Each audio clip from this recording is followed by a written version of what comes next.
Assalamualaikum warahmatullahi wabarakatuh. Perkenalkan, kami dari kelompok 8 program studi matematika Fakultas Sains dan Teknologi UIN Maulana Malik Ibrahim Malang. Perkenalkan, nama saya Nidja Bintang Ardianto, NIM 220661110096. Saya Muhammad Hafiz Asin Ramadan, NIM 220611110097. Di sini kami akan mempresentasikan mata kuliah dari studi Al-Quran dan Hadis terkait dengan materi pertumbuhan dan perkembangan tafsir Al-Quran. Adapun materi yang akan kami sampaikan antara lain yakni definisi tafsir itu sendiri, lalu perkembangan tafsir Al-Quran dari masa Nabi hingga masa sekarang. Yang pertama yakni definisi tafsir. Secara bahasa, kata tafsir adalah bentuk masdar dari kata fassara yufassiru tafsiron yang mengikuti wazan taf'ilan yang mempunyai arti penjelas dan keterangan. Menurut Kiai Haji Maksum bin Ali dalam kitab Al-Amsilat At-Tasrifiyah, penggunaan wazan fa'ala berfungsi untuk kata kerja transitif. Dengan demikian, kata fassara adalah menjelaskan dan menerangkan. Penjelasan ini dibuat agar informasi yang masih belum atau tidak jelas menjadi jelas. Adapun periode penafsiran dibagi menjadi 4 periode. Yang pertama yakni periode Nabi Muhammad SAW, yang kedua periode mutaqaddim, yang ketiga periode mutaakhir, dan yang terakhir periode kontemporer atau modern. Yang pertama yakni periode pada masa Nabi Muhammad SAW. Al-Quran diturunkan Allah melalui malaikat Jibril kepada Nabi Muhammad SAW dengan berbahasa Arab. Bahasa Arab menjadi bahasa Al-Quran karena kaum yang menjadi tujuan pertama untuk disampaikannya syariat atau ajaran Al-Quran itu adalah kaum yang berbahasa Arab. Nabi Muhammad SAW setiap menerima ayat Al-Quran, beliau langsung menyampaikannya kepada para sahabatnya dan menafsirkan yang perlu ditafsirkan.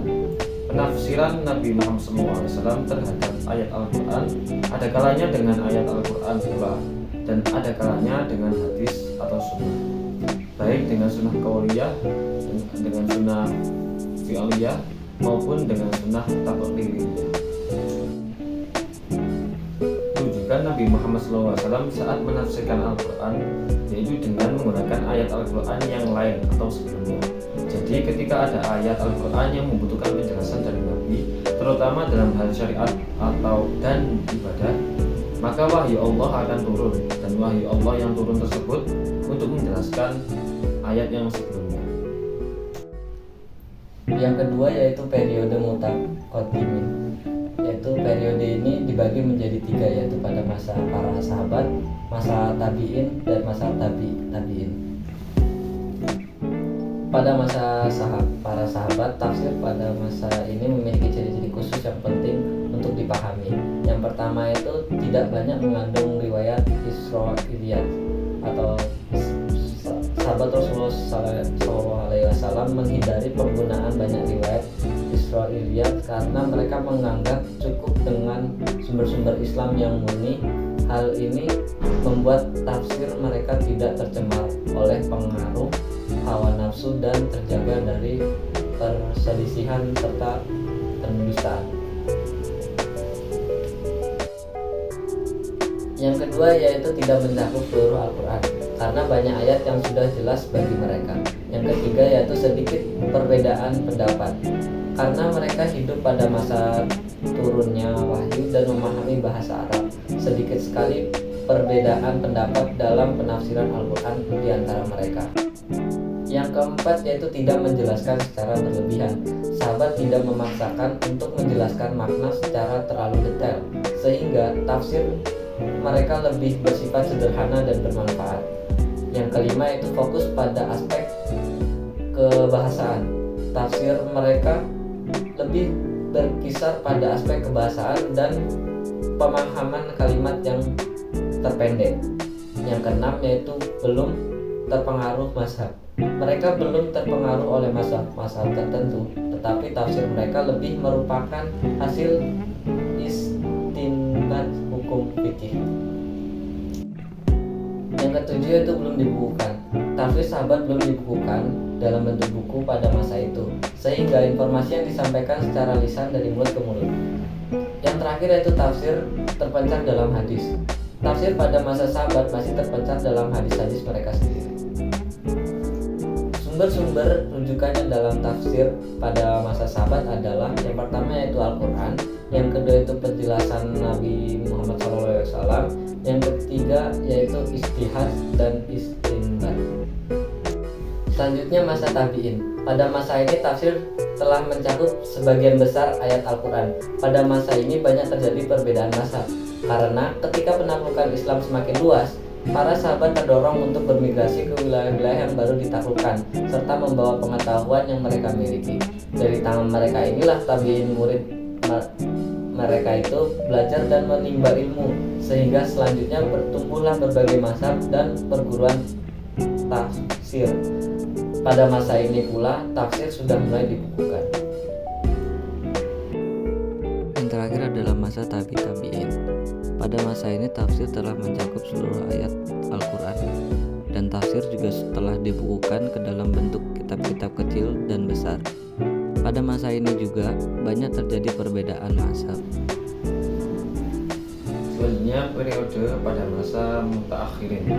Ciri-ciri pada masa ini yakni sebagian mufasir lebih menekankan penafsiran Al-Quran dari segi bahasa, terutama keindahan balaghahnya, dan sebagian yang lainnya menafsirkan Al-Quran dari segi tata bahasa, kadang menggunakan syair-syair Arab jahili. Yang kedua, ada yang mengutamakan penafsiran ayat-ayat yang berhubungan dengan hukum. Yang ketiga, sebagian ada yang menafsirkan ayat-ayat Al-Quran yang berhubungan dengan sifat-sifat Allah, serta sebagian menitik beratkan penafsirannya kepada isyarat-isyarat Al-Quran yang berhubungan dengan ilmu suluk dan tasawuf. Yang terakhir, pembukuan tafsir sangat berkembang pesat, hingga kitab-kitab tafsir dibukukan berdasarkan aliran masing-masing suatu golongan, seperti tafsir aliran Mu'tazilah dan tafsir aliran Syiah. Yang terakhir adalah periode kontemporer atau modern. Pada periode ini tafsir Al-Quran semakin banyak terlahir dengan dipengaruhi perkembangan berbagai macam disiplin ilmu pengetahuan. Metode yang digunakan oleh mufasir atau penafsir kontemporer pun sedikit berlainan dengan metode yang digunakan oleh para mufasir klasik. Kalau mufasir klasik cenderung menggunakan metode lahli atau analitis, maka masa penafsiran kontemporer dilakukan dengan metode ismaili atau global dan maudhui atau tematik, atau penafsir ayat-ayat tertentu dengan menggunakan pendekatan-pendekatan modern seperti semantik, analisis gender, semiotik, hermeneutika, dan sebagainya. Kesimpulan pada presentasi hari ini yaitu penafsiran Al-Quran sudah terjadi pada saat zaman Nabi Muhammad SAW masih hidup. Ketika Nabi Muhammad menerima wahyu dari Allah kemudian disampaikan kepada para sahabat, hal tersebut sama ketika Nabi Muhammad menyampaikan tafsir suatu ayat tertentu kepada para sahabat, dan ada pula sahabat yang menanyakan maksud dari suatu ayat tertentu. Kemudian Nabi Muhammad menjawabnya. Setelah Nabi Muhammad wafat, perkembangan tafsir kemudian berlanjut pada masa sahabat, tabi'in, dan seterusnya dengan metode Al-Quran, hadis, dan ijtihad sahabat, karena sumber utamanya sudah tiada.